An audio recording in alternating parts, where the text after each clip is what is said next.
Somos Berenice Flores y Sebastián Aguiluz y este es el podcast Entrepreneur de Keep It Up Show, un espacio creado por dos emprendedores en el que buscamos traer gente chingona e increíble que está constantemente cambiando la forma de ver y hacer las cosas. Cada martes, jueves y sábados podrás escuchar un nuevo episodio donde encontrar información clave que te ayude a impulsar tus ideas, tu empresa, pero sobre todo, tus sueños. No importa qué te dediques, keep it up. Bienvenidos al episodio número 26 de The Keep It Up Show. Antes de empezar, si nos estás escuchando por YouTube, ayúdanos con un like, dándole clic a la campanita y suscribiéndote al canal. Y en Spotify, dándonos seguir. Hoy tenemos de invitado a Alfonso Salcedo, fundador y CEO de Big Data Company, empresa especialista en gestión, administración, procesamiento e interpretación de data. Hablaremos con Alfonso sobre los secretos de revelar la data, la línea moral del análisis de datos y por qué tu huella digital es más grande que tu huella de carbono.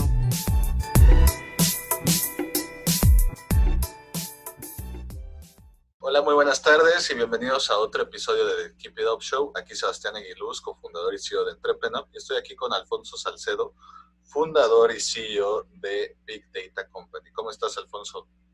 Muy bien, Sebas, muchísimas gracias. Gracias por invitarme. No, yo encantado. Oye, Alfonso, pues antes que nada, y creo que es la gran pregunta del episodio, creo que todo el mundo sabe o tiene una noción de qué es la data, qué es el data, y que hay un negocio detrás, pero la mayoría no comprende bien en qué consiste. ¿Nos puedes contar un poquito, ahora sí que for dummies, el tema? Claro, con todo gusto. Pues mira, el tema de la data es muy... últimamente se ha puesto muy de moda, que no es algo nuevo, debo de decirlo. La verdad es que no es algo que digamos, uy, es tecnología 4.0. Más bien la estamos dominando y la estamos procesando con tecnología 4.0. Pero el tema de los datos es un tema que siempre ha sido muy importante en el sector económico empresarial. Porque, final de cuentas, como bien se ha dicho muchas veces, el conocimiento es poder, los datos es conocimiento, y es el cómo procesas ese conocimiento y para qué lo utilizas. Es el conocimiento de cómo está operando tu empresa, el conocimiento de cómo está funcionando el mercado, el conocimiento de qué es lo que le gusta a tus clientes, qué es lo que está haciendo la competencia incluso, y cómo está resultando, eso en qué se traduce. Realmente el negocio per se de la data es en el saber traducirla y el saber utilizar esa traducción para el fin que tú quieras. Es decir, de información, dependiendo cómo la traduzcas, te puede servir para temas financieros, para temas de operación, para temas de logística, para temas de mercados, para temas de inversión. ¿Me explico? Pero eso le tienes que dar esa traducción en particular a la data. Entonces, el conocimiento y la información siempre ha estado. La verdad es que la tecnología nos hace mucho más fácil el acumular. A eso sí, ahora es mucha más información la que acumulamos. Antes acumulábamos información de nuestra empresa únicamente y tanta como la pudiéramos ir rescatando y separando, segmentando, ¿no? En nuestras hojas de cálculo y el Excel. Y ahí en ese entonces pues teníamos data. En el momento que empezó a crashear la hoja de Excel, que ya no alcanzaban, ya no tenía más espacio para los datos, para acumular datos, pues como dice un amigo, ahí es donde empieza el Big Data de a de veras, ¿no? Cuando tu hoja de Excel crashea, es cuando empieza realmente el terreno del Big Data, porque es muchísima información que literalmente no podríamos procesar si no fuera por la tecnología que utilizamos el día de hoy. Justamente, aunque como tú lo mencionas, es un tema que ya lleva varios años. En los últimos años han salido como que varias, no sé si llamarlo ramas, pero varias formas de interpretarla o de aprender de ella, de optimizarla, como el Big Data, el Machine Learning, el Blockchain, etcétera, etcétera. Yo lo que quiero saber es cuáles son las aplicaciones para el mundo real de esta nueva subciencia de analizar la información que se recopila de los usuarios. Claro, mira, por ejemplo, la analítica de datos, literalmente, pues lo haces, digo, hay muchas herramientas, la más conocida es Power BI, ¿no? que es de Business Intelligence, por este monstruo de Microsoft que la desarrolló, pero hay muchas, ¿no? Muchas herramientas de analítica. Ahora, lo que mencionas, por ejemplo, en Machine Learning, eso ya entra dentro de la rama de inteligencia artificial.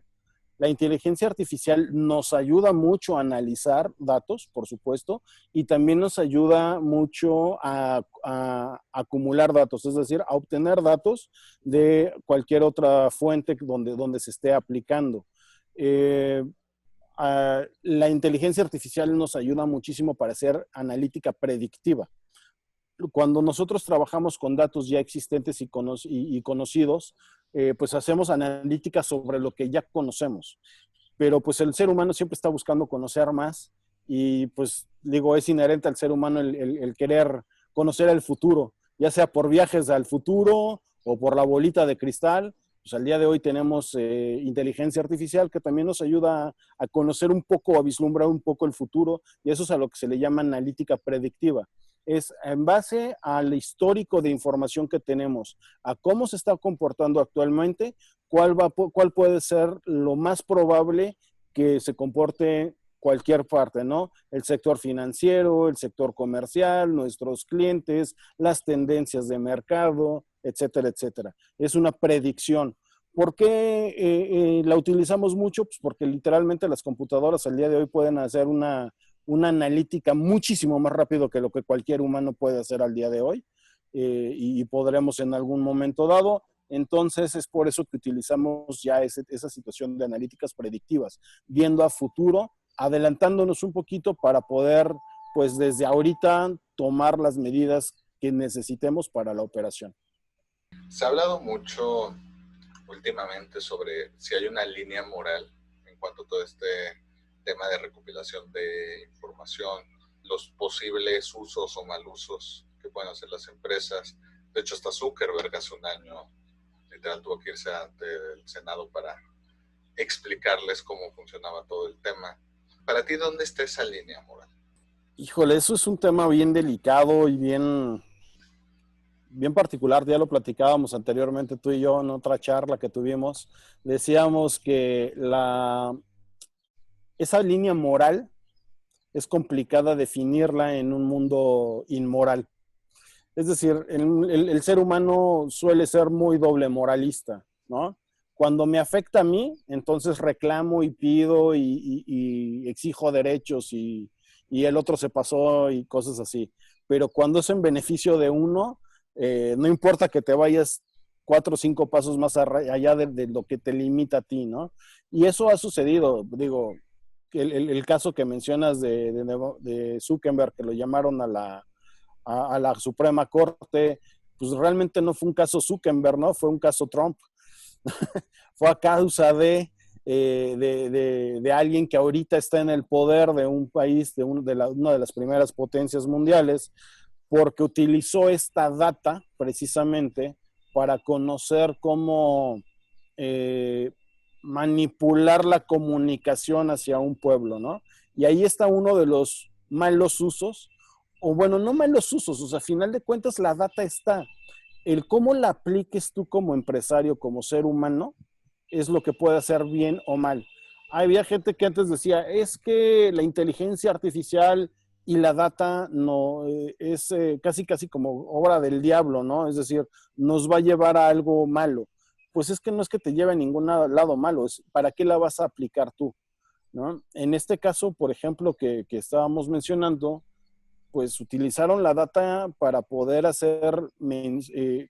para tener una comunicación asertiva en este caso con el pueblo norteamericano, ¿no? Con los Estados Unidos. Y la comunicación les fue tan bien porque la comunicación era específicamente para que entendieran lo que querían ellos que entendiera el pueblo y que lo adoptaran como propio.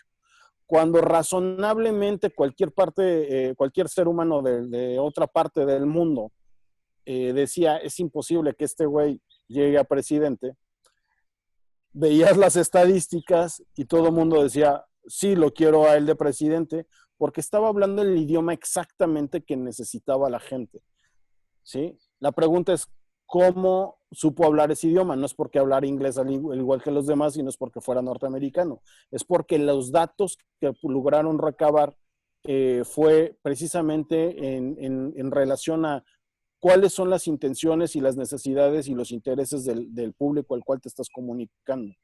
Entonces, en ese momento identificó cuáles eran las necesidades y les daba respuesta a cada una de sus necesidades.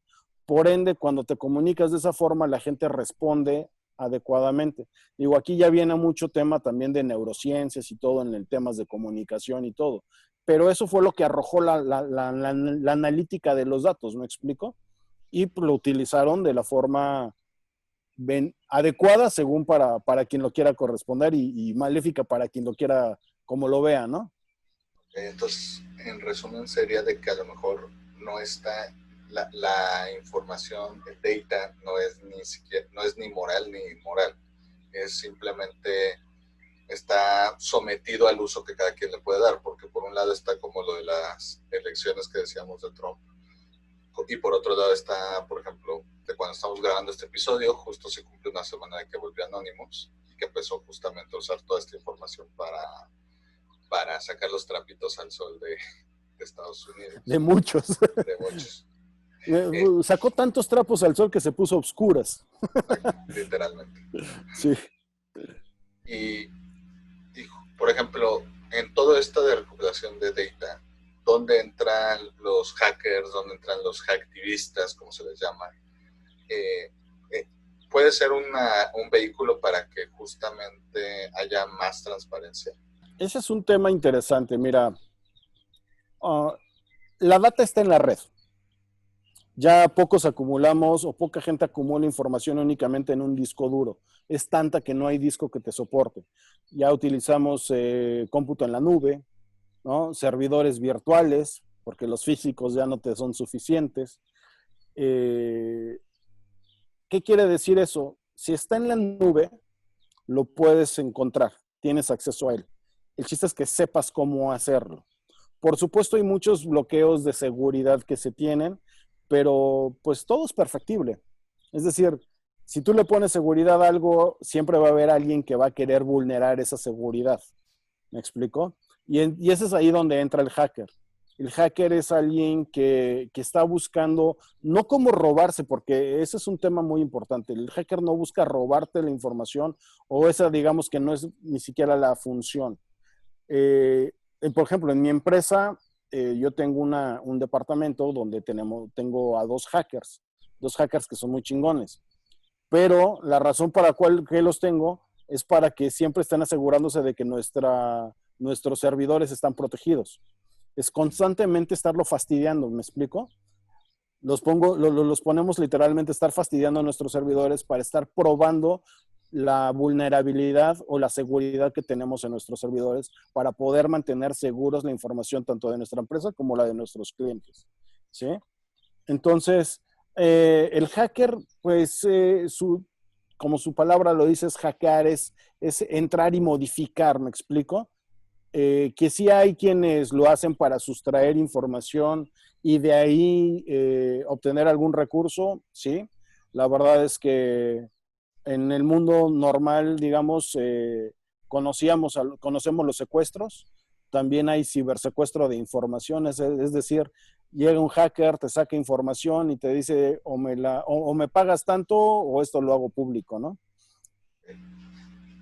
También sucede y es algo, digamos, muy, no común, porque no es tampoco tan sencillo el vulnerar las barreras de seguridad que tenemos las empresas, pero sí es una práctica que llega a suceder y sobre todo con grandes corporativos, ¿no? ¿Por qué? Pues porque la información es importante, nuevamente, la información es poder y el conocer la información que tiene de planes, de desarrollos, de perspectivas, de acciones que va a tener a futuro un corporativo, pues a la competencia le puede ser muy interesante. Oye, Alfonso, y por ejemplo, el ser humano, quiera o no quiera, deja una huella de carbón. En el caso de, también se podría decir que dejamos una huella digital, queramos o no, porque ya sea que usamos una computadora, teléfono, etcétera, o simplemente interactúas relativamente con esos, vas dejando una huella digital? Por supuesto. Yo te diría que ahorita el día de hoy es más grande en tu huella digital que la huella de carbono que has dejado en el resto de tu vida.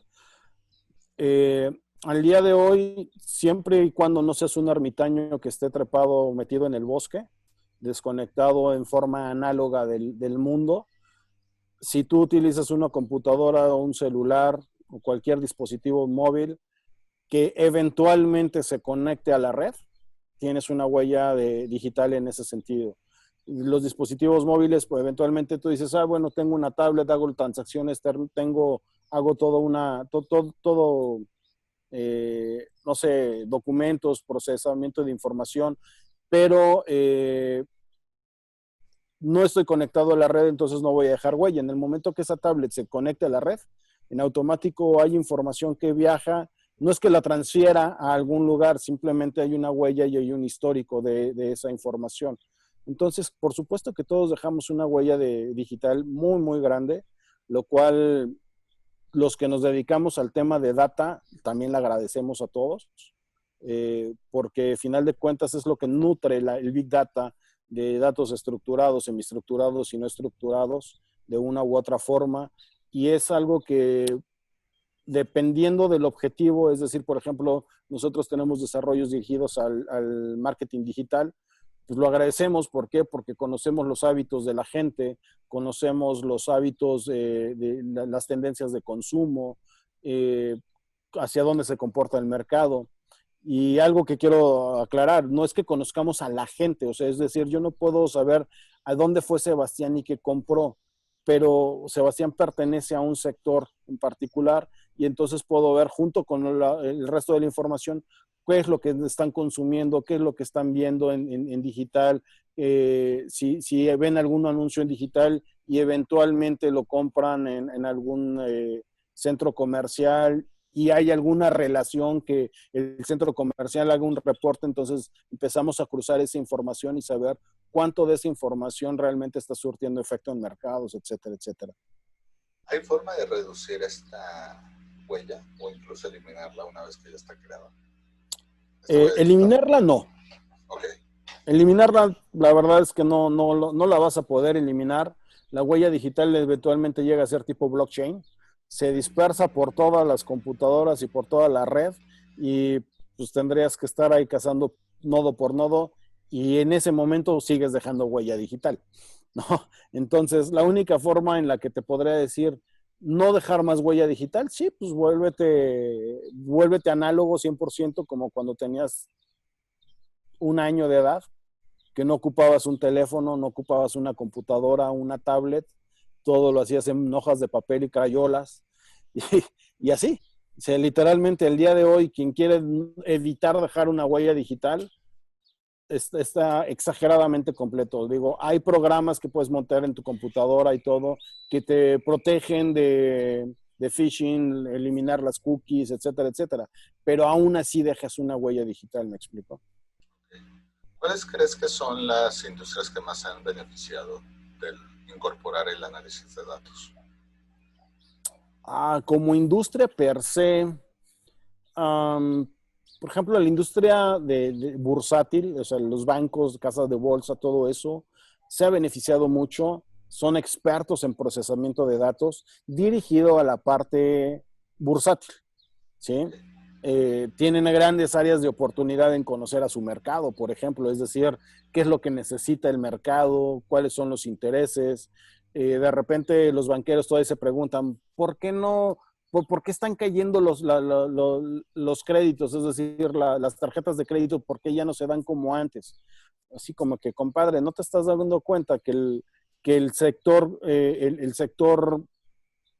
comercial bancarizado, uno, se está desbancarizando, dos, nos estamos moviendo a temas fintechs, tres, el perfil de mentalidad de quienes ahorita estamos dentro del sector ya no va dirigido a los créditos, o sea, no has ocupado toda esa data para entender ese comportamiento. Están ocupándola para entender el comportamiento de endeudamiento, pero no están entendiendo el comportamiento como seres humanos, de por qué cuando te endeudas, ¿para qué lo haces, no?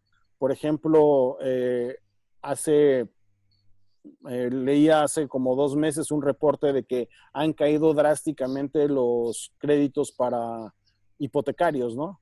Por supuesto, porque los que buscaban hipotecas pertenecían a una generación baby boomer y una generación X, donde todavía tu opción y tu visión era comprarte una propiedad para tener algo en este mundo, ¿no?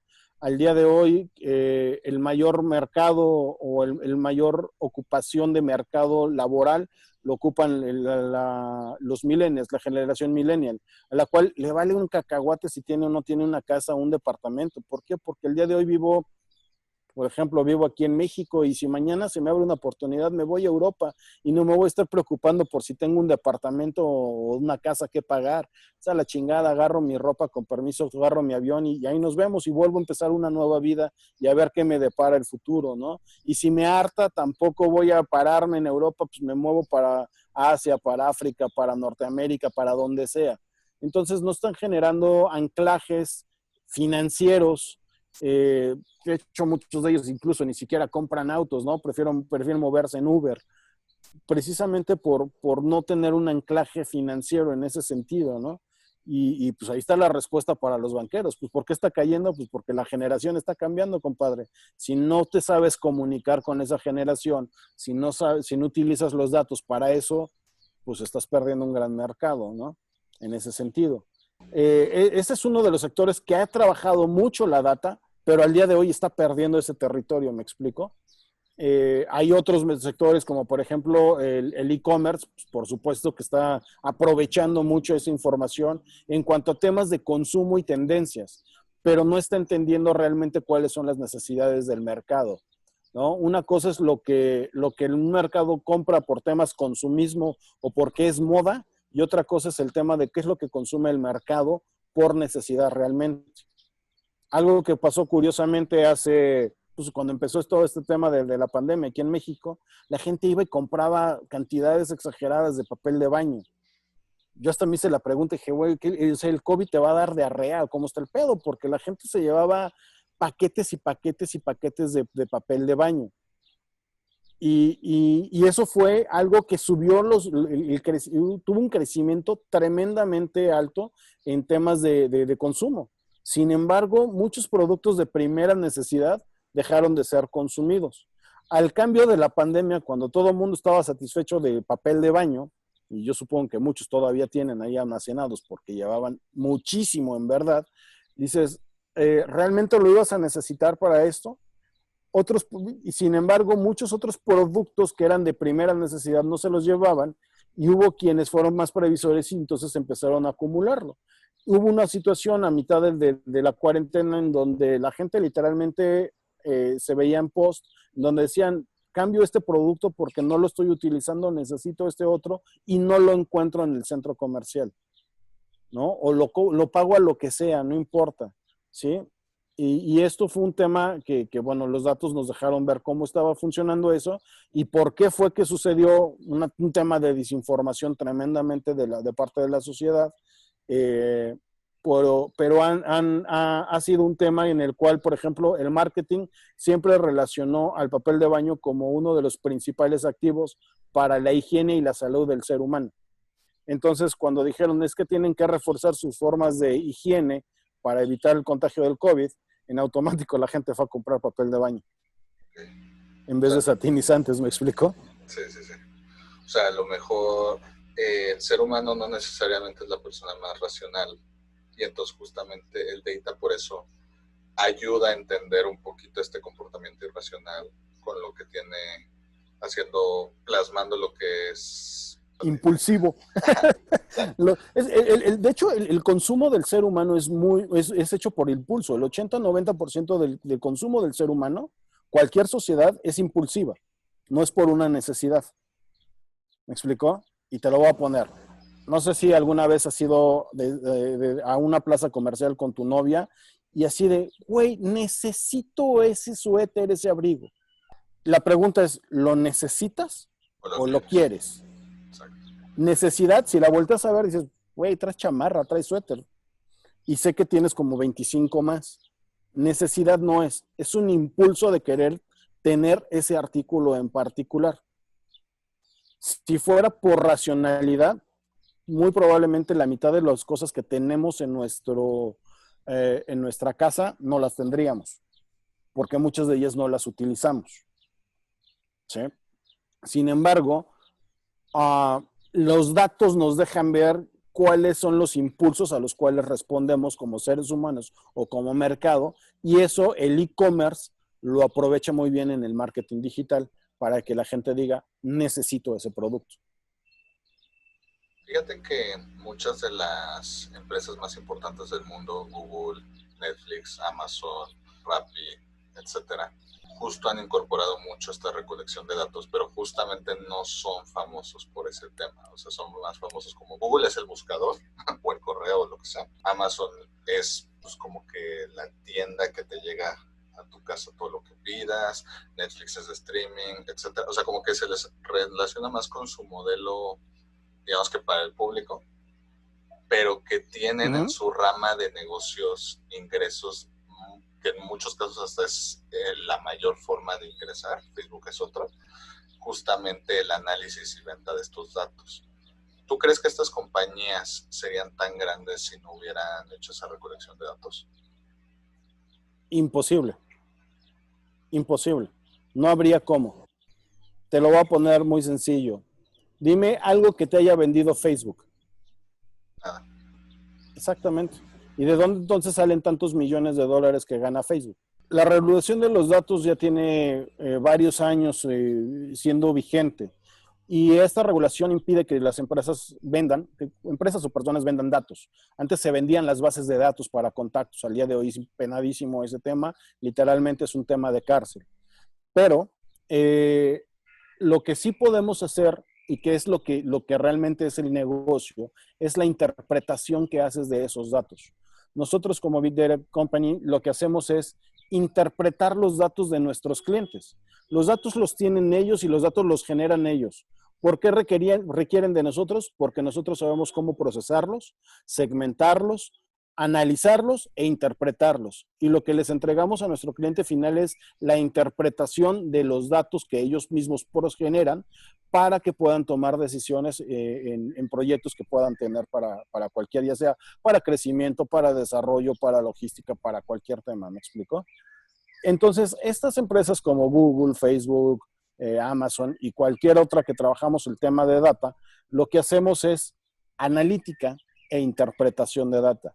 Y eso es donde realmente viene el modelo de negocio, ¿no? No el tener datos, porque los datos, si tuvieras una base de datos, es mucha información y dices, ¿y esto qué chingados, güey? O sea, ¿no? El mandar, imagínate que toda nuestra conversación que hemos tenido a lo largo del tiempo de WhatsApp, la desfragmentamos en palabras, la revolvemos y te entrego un Word con todas estas palabras revueltas, ¿no? Dices, ¿qué hay allí, güey? O sea, ¿eso qué? No me dice nada, son palabras al azar, son frases y sin sentido. Así es como podríamos evaluar una recopilación de datos de una empresa. Justamente lo que hacemos es identificar qué dato va con cada información, de dónde se recopiló cada uno de ellos, para entender los procesos, procesarla y entonces poder dar una analítica y una respuesta clara. ¿Me explico? Porque literalmente lo que está en Facebook, lo que está en WhatsApp, lo que está en un video, como por ejemplo o lo que va a haber en un podcast, eso es data, y data iba a terminar en la nube en un momento dado, ¿no? Entonces, eso da información, pero se necesita procesarla e interpretarla en determinado momento. Y eso es donde está el negocio realmente. Llevándolo un poquito a la practicidad, hay ciertas empresas muy famosas que, aparte de las que ya dije que son parte de su modelo, están usando justamente, vamos a decir, minería de datos e interpretación de datos para justamente maximizar tareas que a lo mejor no asociaríamos. Una de ellas es, por ejemplo, Tesla, que gracias a los datos que va recopilando, tiene un carro que se maneja solo y que cada vez va a ir a mejor, igual que sus camiones. Hay uno de los equipos más importantes de la historia del fútbol, es el Liverpool, que hace 5 años quisieron aplicar el modelo Moneyball, que es con el que se revolucionó el béisbol, de meter justamente análisis de datos para quitar todas las cosas mundanas con las que antes se seleccionaba un equipo y seleccionar qué jugadores realmente se necesitaban, cuáles estaban abajo del valor, cuáles arriba, etcétera. Cuáles parecía que eran buenos, pero realmente no eran buenos analizándolos en una forma estrictamente matemática y de análisis. ¿Hay algún sector que todavía no le haya metido de lleno a este tema de análisis de datos que crees que serían los grandes beneficiados si lo hicieran? Si lo sectorizamos, el primero que me viene a la mente es el turismo, ¿no? Hay una sección, o sea, y el turismo también lo tienes que sectorizar, pero hay un sector que lo aplica y que lo utiliza muy bien, que es el aéreo. Todas las líneas aéreas, todas saben trabajar su data perfectamente bien.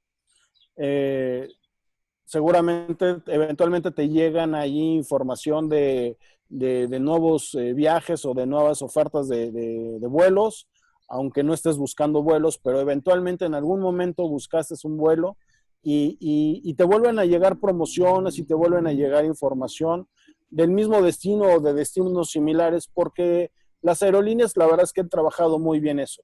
Pero, por ejemplo, el sector hotelero no lo ha trabajado.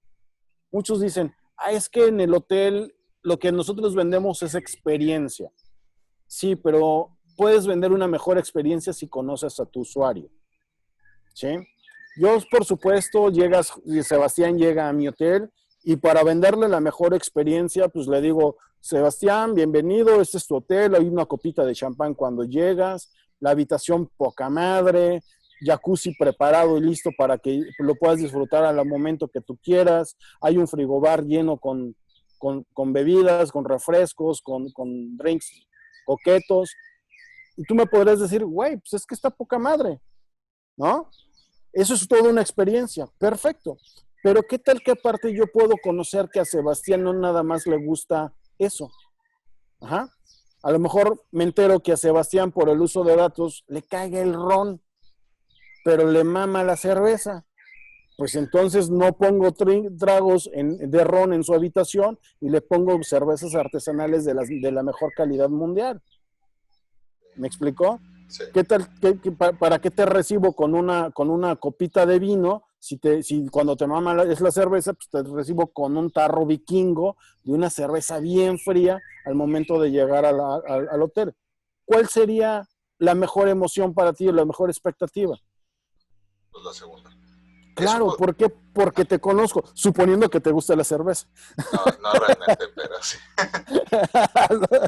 ¿No? O sea, en el supuesto de que llego a conocer más información de ti como persona, como cliente, te puedo dar todavía una mejor calidad de experiencia.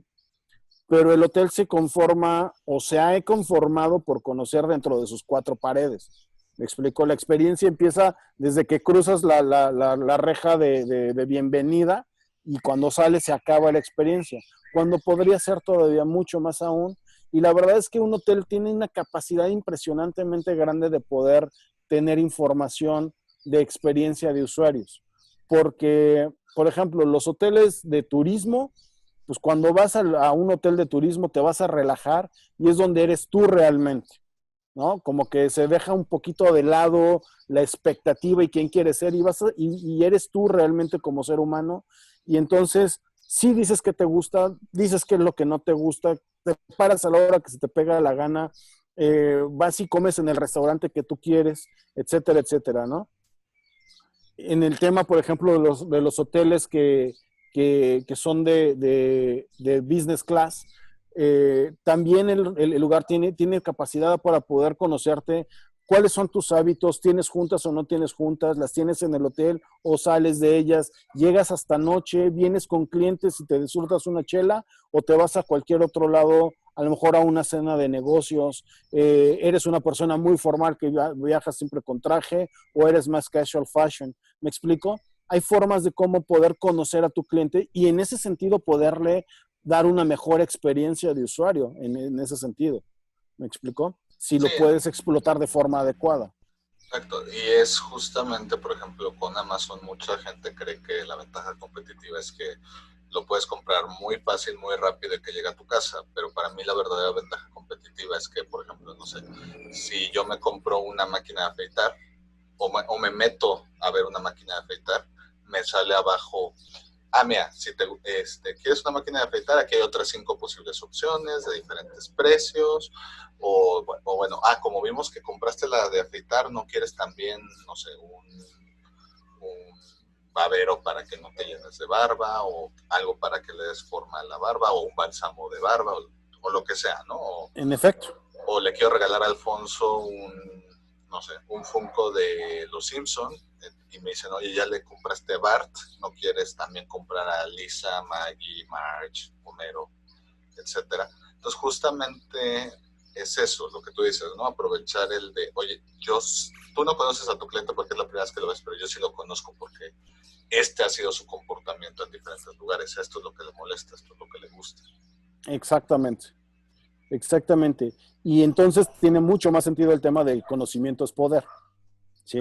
Es incluso el poder de convencimiento, ¿no? Como dices, por ejemplo, Amazon, dices, güey, tú te pones a buscar lo que sea, abajo te da recomendaciones, abajo, después de las recomendaciones te dice, los otros compradores también buscaron tal otra cosa, que puede que te interese o puede que no, y pues ya después de que te pasaste ahí un rato, unos 20 minutos buscando, te metes a tu Facebook y mágicamente te llegan a aparecer información de Amazon con ofertas, con el producto que tú acababas de ver, y durante toda la semana te empieza a salir ahí información, información, información.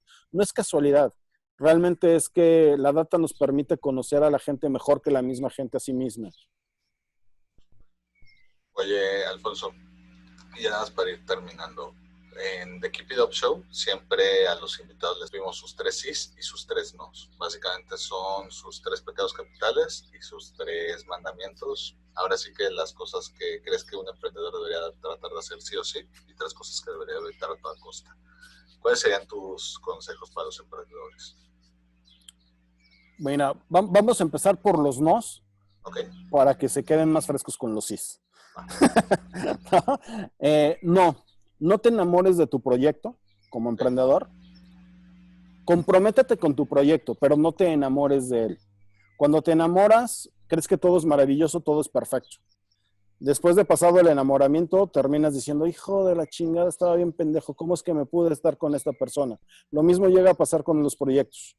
Okay. ¿Cómo? Ya después de que pasa el enamoramiento, o sea, la información, ahora sí, me estaba gritando la información que estaba cagándola y aún así continué con ello, porque estabas enamorado y pensabas que no había forma de que fallara y de que era la única forma que la cual tú veías. Entonces, por eso siempre digo, comprométete con tu proyecto, pero no te enamores de él. Siempre búscale el punto de quiebre. Otro que no debes de hacer es considerar que porque tú no lo conoces no existe. Y eso aplica en todo. Tecnología. El hecho de que no conozcamos alguna tecnología no quiere decir que no existe. Hay mucha gente, digo, ahorita mismo con el tema del COVID, mucha gente dice, no es cierto, eso no existe, eso es un invento. Güey, el que tú no sepas, no seas un químico, biólogo, farmacéutico, no quiere decir que no exista. Ponte a investigar y vas a saber la información. Independientemente de que exageren o oculten información, existe y allí está. Es tu responsabilidad el conocerlo y tomar las acciones pertinentes. Lo mismo pasa en los negocios. El que no sepas que hay competencia no quiere decir que no la exista. Puede estar en la India o puede estar en Alemania, puede estar detrás de tu casa, pero competencia existe para lo que quieras hacer o estés haciendo. Y están a un clic de distancia. Entonces, no te claves como que si tú no conoces, no existe. Más bien, yo siempre les diría, sé curioso, búscale en todo. Siempre curosea para ver qué te encuentras, ¿no? Y otro lado por ahí que siempre les diría es el no te conformes nunca con nada, con lo que has logrado o con lo que alguien te puede decir. Personalmente, mi especialidad son modelos de negocio y he encontrado que cuando no te estás en paz, se te empiezan a abrir nuevas posibilidades, aunque te cierren las puertas por todos lados. Es decir, tú mismo provocas la oportunidad. A muchos emprendedores siempre bueno, no siempre, sino muchas veces me he encontrado con temas de decir, es que no hay oportunidades, no confían porque como soy emprendedor, creen que no tengo experiencia. Pues síguele chingando, compadre. Alguien en algún momento va a darte la oportunidad. Y si no es por ese camino, búscale por otro más. El camino que te trazaste no es el único. Busca por algún otro lado. Así es que no seas conformista y sí sé muy curioso. Esos serían los 6 temas en 3 sí y 3 no. Oye, Alfonso, y por ejemplo, si alguien quisiera adquirir los servicios de Big Data o quisiera ponerse en contacto contigo, ¿cómo podrían hacerlo? Pues mira, nos pueden contactar vía redes sociales. Tenemos como redes sociales tenemos en Facebook y estamos como Big Data Company México.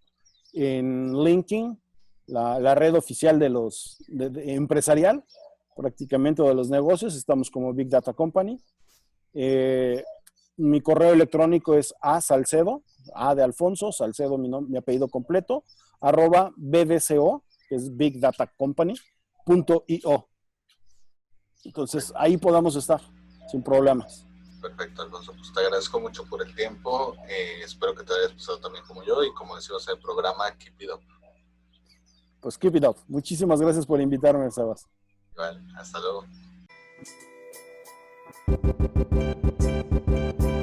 Si te gustó el episodio de hoy, recuerda que puedes escucharnos en Spotify y YouTube, y para más herramientas de estos temas, estamos en Instagram y Facebook como @entrepreneur.